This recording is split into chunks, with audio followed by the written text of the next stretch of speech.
To pray, there's no angels where I go. Only pieces that are broken, scattered dreams across the floor. I'm home. Alrighty, hello everybody. This is Kira's show here. Now, I just got done posting those videos not too long ago. And I hope you guys will at least vote for one. Let's begin. Whenever we last left off, Midoriya faced off against Jason. And he revealed that he has a partial Kakuja. It is incomplete, but you can tell that he has one. And that he doesn't have a lot of control over it. Somewhat mentally deteriorating during the fights, as he was tearing away and actually eating parts of Jason while they were battling. And he also did discover that he has a this one. I don't really know how to pronounce that very well. I try to, and I butcher it thoroughly. Kokaku, I think it is, but every time I've tried saying that, it just does not roll off my tongue right. Anyways. Now, that is the thing that is more interesting. Inko knows Midoriya is not a cannibal. Other than tonight. Anytime he's fought against a ghoul, like the first time, you would usually always find the pieces there. Since they would be a bit old sometimes, but yeah. Piecing it back together, you get everything. Now, Midoriya was suffering the effects of cannibalism, as his stomach hurts a lot, and he does want to puke out this strange meat, whatever it is that's in his system. But that doesn't want to work. Every time he goes to try and regurgitate it, it stays down. His body wants it. He's not sure why. He can't reject it. Every time he tries to puke, it's different from human food. Eventually having to let it run its course, as he does suffer the pain. Now, the next day at school, Midoriya is trying to keep his head down. Basically, act like he's paying attention, but really just try and get some rest. And some sleep. Everything still feels like shit. His body, and his mind. He feels like someone might as well put a cake mixer in his head, and turned it on. Now, with that being said, he is also at least talking with Bakugo, then partnering up on a subject and going back and forth with it. During class, eventually, the day being over. As they are walking out, Midoriya, a bit taller than Bakugo, looking down at him and asking exactly what are they going to be doing. Since, well, they're going to go train today, right? Yeah, they were, but hey, maybe we could put it off. I'm going to be very busy today. Oh, really? So, the one time I think I have the day off, you're busy. Oh, shut up. You keep rain checking me, so I'm pretty sure I can rain check you. Fair point. As Midoriya is walking down the street with Bakugo, and a woman walking up to him before getting his attention. Now, Midoriya basically gets grabbed by the arm by Momo, who then says that she was calling him and at least trying to, well, get his attention. Midoriya looking at her, and stumbling back into his butler personality, saying that he's sorry his phone was on mute, or at least making of the excuse that his phone died earlier today. She doesn't buy that, but she does go along with it, at least in front of the human, saying that that's quite fine. But if he's having trouble with his phone, then she can get him a work phone. It won't be that much of a hassle, but it's just that he needs to stay on call. That is what her father is paying him for. Bakugo somewhat stepping up, defending by saying that Midoriya has his own life, and that a spoiled rich girl shouldn't always be involved in it. Besides, get someone else to make the damn coffee. Or whatever you have him do. Oh, shut up, you. What was that? You heard me. Anyways, we do have some places to be. Her being to drag Midoriya off. Midoriya is telling Bakugo that it's alright and it's fine. Besides, they weren't going to hang out today anyway. As he basically just waves off Bakugo and then turns around. Smile fading as he does stare at Momo, asking exactly what the hell was that for. The two walking back down the street. Her just going to say that they are having a bit of a get-together, a party, and he needs to be there.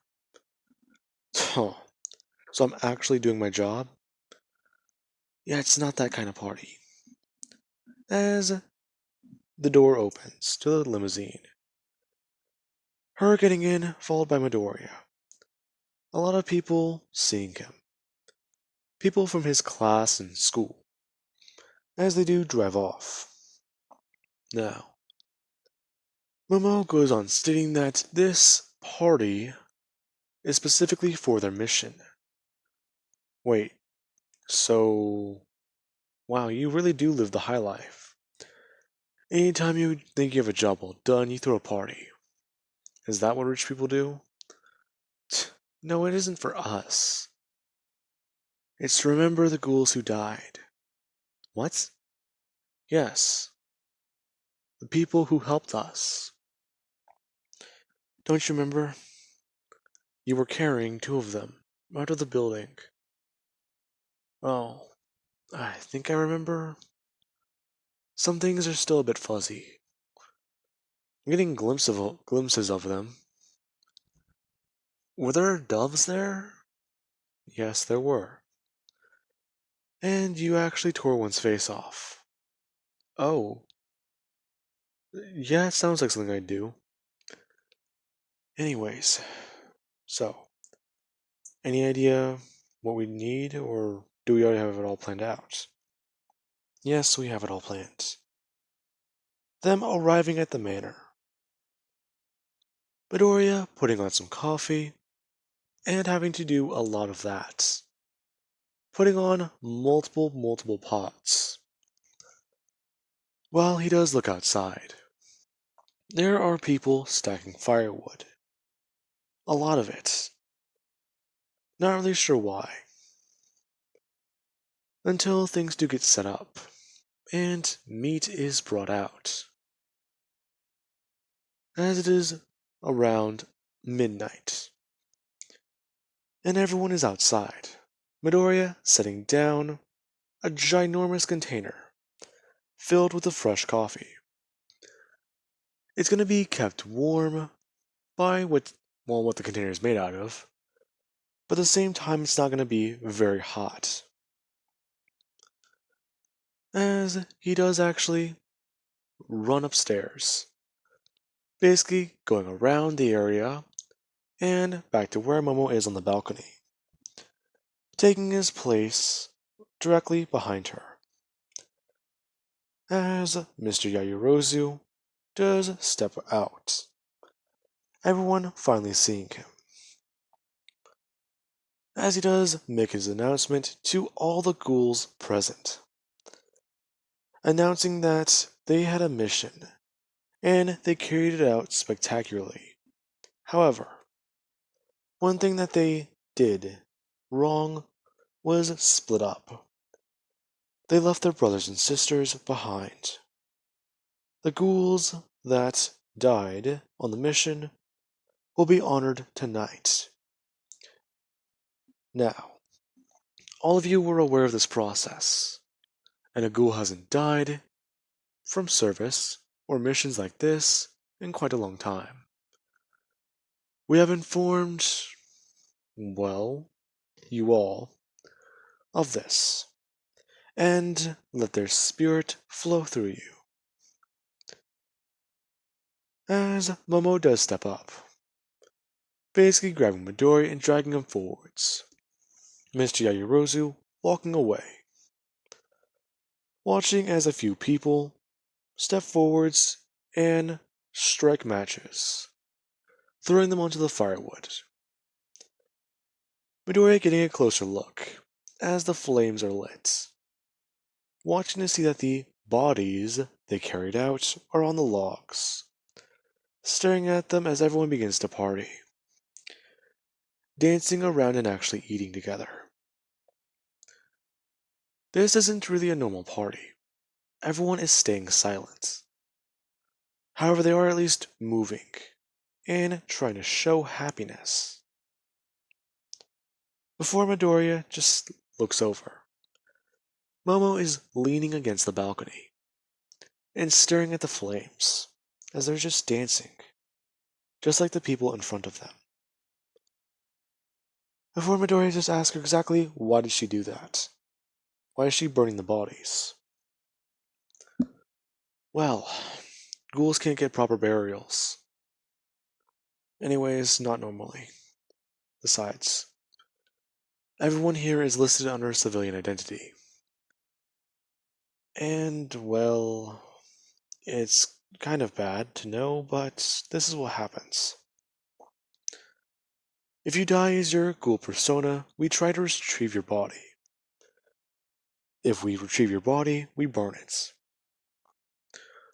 Since the CCG, we'll probably just throw you in a ditch somewhere. We don't want you to be left that way. This at least shows someone respects what happens to you after your death. Besides, it's either that, and if we can't get your body, we just retrieve the head. That way they don't know who you were, and can't trace it back to any of your loved ones. Midoriya, watching as he actually did say that, was somewhat saddened. Now, this is whenever she does look at Midoriya. The weird look on her face, it shows remorse. It shows that she did at least care about those people. As she lists off their name, saying that these are the people they are here for tonight. These, well, men and women, they helped us. And we will celebrate their lives. So, this is a party too. You did help. Why don't you go enjoy yourself? Why don't you? Besides, I'm not sure if this is a cool thing, but I'm not really used to any of this. Now, once again, I'm guessing there's an ulterior motive. No, there really isn't. Like I said, this is a party. Besides, more people are going to be here, and the celebration will be carried out until the fires are out. And we don't have to worry about anyone coming by. We are allowed to burn. And even if we're not, we can just pay off whoever we need to. Oh. Well then, I guess I should go down there. Midori just leaning over the balcony and watching her face. Thinking, when is she going to crack? When is she going to show off a weaker side? When? As he somewhat begins to pressure her. He knows about, well, his mother. But what about hers? What happened to her mother? Momo is someone just looking at him. Not saying a thing, and she does actually just take off these glasses, the fake ones that they were wearing to celebrate. And then cocking her hand backwards, chucking them as far away as she can, directly into the fire. Turning to him and saying that her mother died. In fact, she's not even sure of that, actually. Death isn't really something they know about. Besides, her mother was being hunted, persecuted. She was a ghoul. You know that already. However, what you don't know is that my mother, she was found out. And she wanted to talk with the CCG. Try to make a deal. She was pregnant with me whenever she thought about that. Most of the time, I try not to think about her. However, my father did what he had to keep me safe. And my mother was double-crossed. A lot of people lost their lives that day. My father also lost his brother. So, that is what happened. My father wanted you to kill Jason because that's the man who did it. However, well, my mother, I'm still not too sure. She could be in another country for all I know. Sometimes we get letters, sometimes we get something. However, we don't even know where she is. Her somewhat cheering up a bit. Before just saying, Ghoul are human. You hide secrets. Things don't stay the same. And she does actually just walk away. And, well, leave.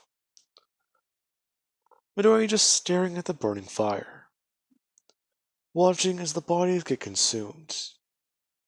And eventually they do burn out. They just stop. And he leaves. Not too sure of where he stands. Tonight was to celebrate those who died. They were ghouls though. They were monsters. Living in man's world. Man betrayed them even when they had the chance to make a deal with them. Well, that doesn't sound right. That doesn't sound right at all. If they wanted to make a deal, they could have tried something else.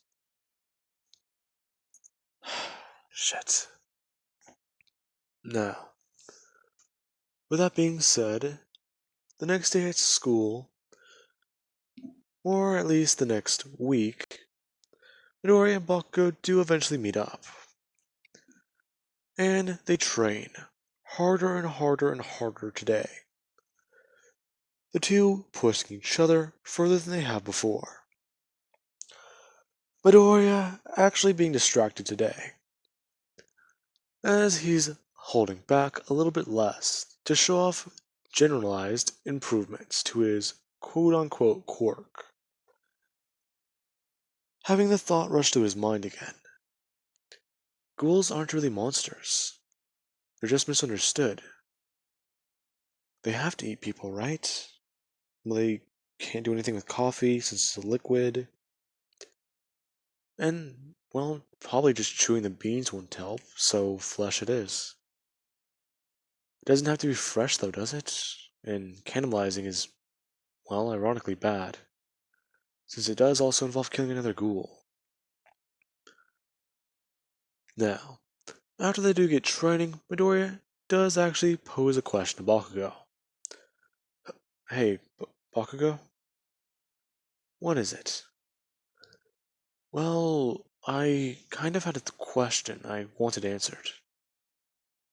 You see, I saw this video online, and it was about, well, a theory. It had something to do about ghouls. Oh, really? What was it?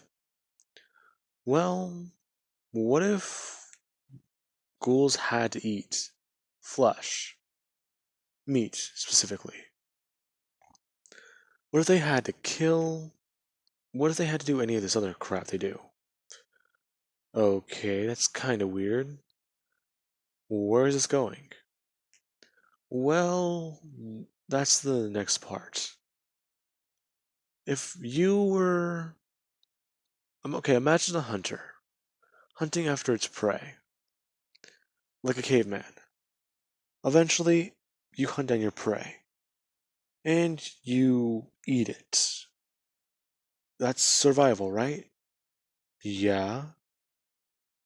Well, a ghoul has to do the same thing generally, right?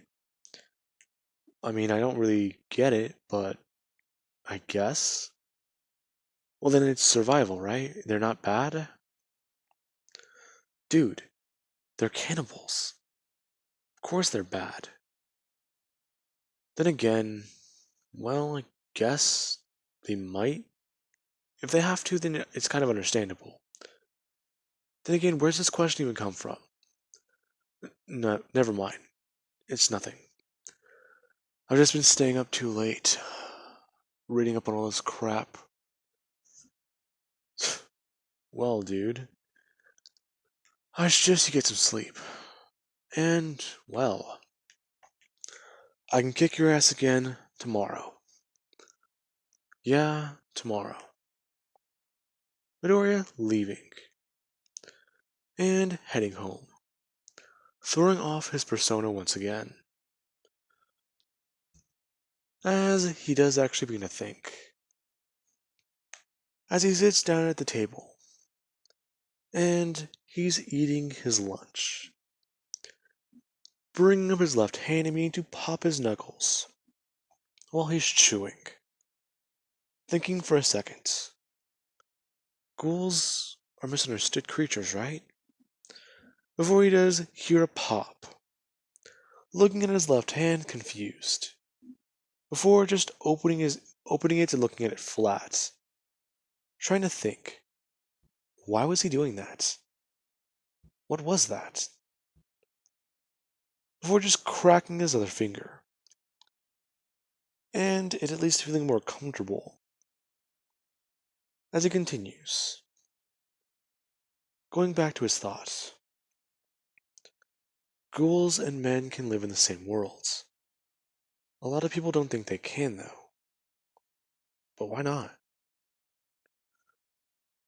Now, with that being said, let us cut over to somewhere else.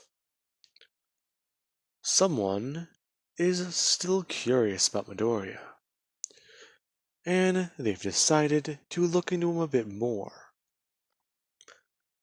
and begin to investigate him, if you would, looking a bit deeper and deeper into his life, along with actually following him and trying to understand this boy a bit further.